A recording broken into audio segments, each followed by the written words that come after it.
Bonjour à tous. Cette vidéo est la première vidéo du cours d'analyse de données du Master 1 de l'UGA, basé sur le cours de Laurent de Room. Comme vous le savez, la physique est la description mathématique des lois qui régissent l'univers. Cette science se nourrit perpétuellement de la confrontation entre expérience et théorie. En effet, les expériences génèrent des données, et leur analyse permettent de valider ou de contraindre les modèles. Il est donc fondamental d'être capable d'analyser correctement les données expérimentales. Dans ce cours, nous allons voir les techniques contemporaines d'analyse de données. Ces techniques sont également valables dans de nombreux domaines, dans toutes les sciences, dans les sciences humaines et également dans la finance ou d'autres domaines connexes. Pour un physicien, il est nécessaire de maîtriser ces outils pour produire des résultats scientifiques, mais également pour comprendre comment utiliser correctement les résultats pour contraindre les théories. Dans cette première vidéo, nous allons nous intéresser au lien entre mesures physiques et probabilité. On constate en effet que lorsque l'on reproduit une même expérience plusieurs fois, on obtient des résultats sensiblement différents. Cela est dû aux incertitudes de l'expérience qui ne sont ni totalement contrôlables ni reproductibles.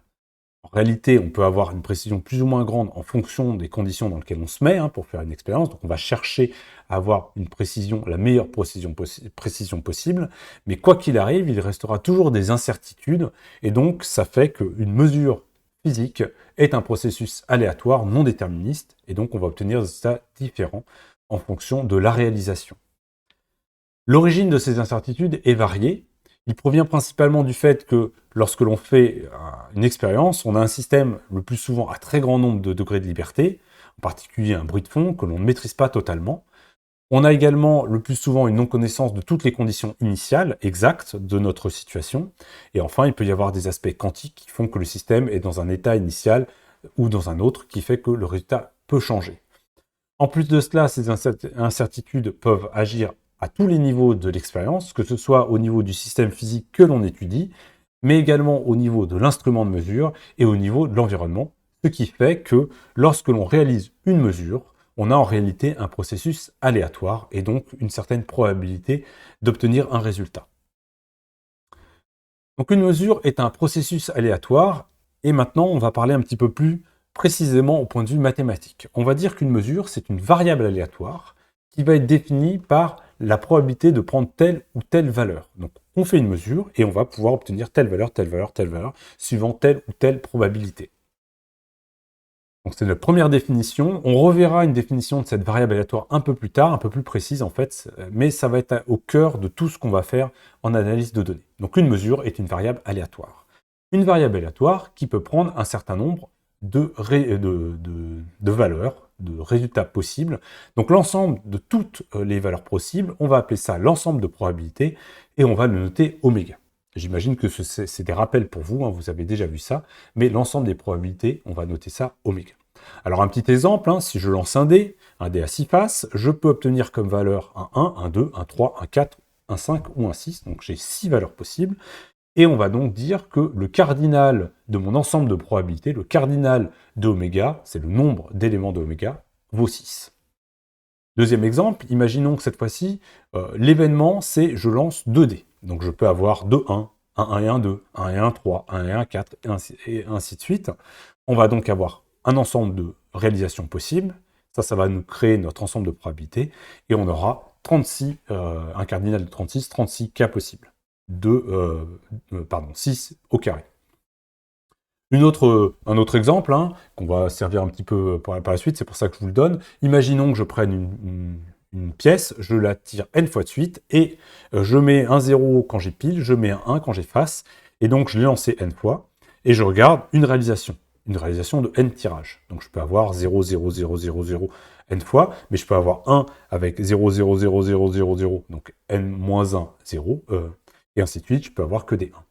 Et donc là, si vous calculez le cardinal, il y a deux résultats possibles. Je lance n fois, donc ça fait 2 puissance n. Alors ça, ce sont des ensembles de probabilités assez simples.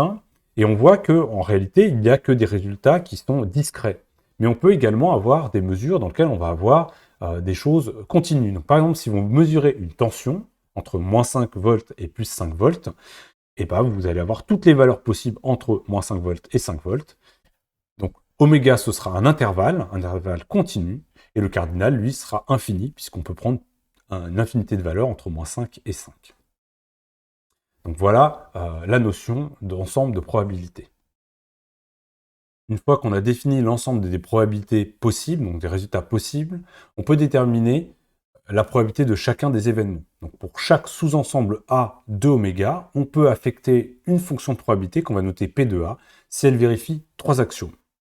Le premier axiome, c'est que pour tout élément A de oméga, la probabilité de A est positive. Ensuite, si on prend A et B qui appartiennent à oméga, mais A et B, leur intersection est nulle, donc comme vous voyez ici, A et B ne se recouvrent pas, la probabilité de A union B, c'est égal à la probabilité de A plus la probabilité de B. Et enfin, le troisième axiome, c'est que la probabilité de oméga est égale à 1, c'est-à-dire qu'on prend tous les résultats possibles, la probabilité est égale à 1.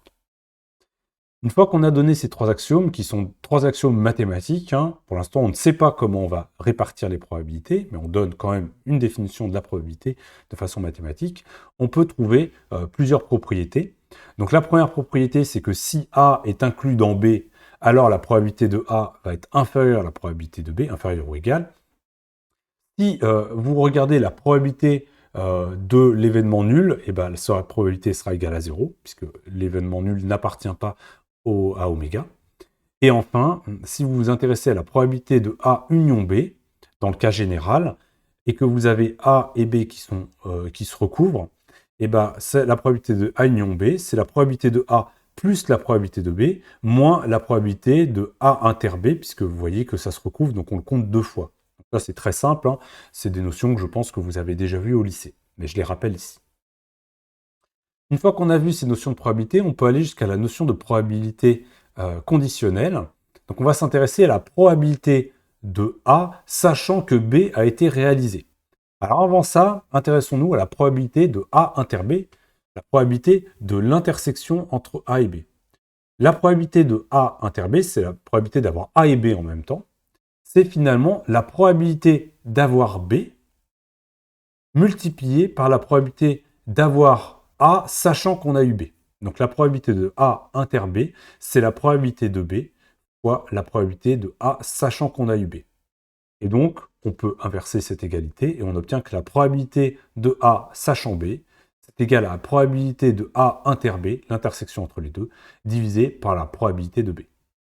Cette probabilité conditionnelle est très intéressante et elle va nous servir énormément par la suite. Donc on va s'en servir. Je vous demande de connaître cette formule. C'est pas très compliqué, mais voilà. Et ce qu'on peut voir, c'est que si A et B sont indépendants, vous avez ici A et B indépendants, ça ne veut pas dire qu'ils ne se recouvrent pas. Indépendants, ça ne veut pas dire qu'ils ne se recouvrent pas. Ça veut dire que si j'ai B, alors ça ne me donne aucune information sur A. Et donc, si vous regardez la probabilité de A sachant que j'ai B, si les deux sont indépendants, et la probabilité de A sachant B, c'est directement la probabilité de A. Donc le fait de savoir qu'on a eu B n'apporte aucune information sur le fait d'avoir A ou pas. Donc ça, c'est un cas où on voit bien, ici, la probabilité d'avoir A sachant qu'on a eu B est la même que si je regarde la probabilité globale sur tout oméga.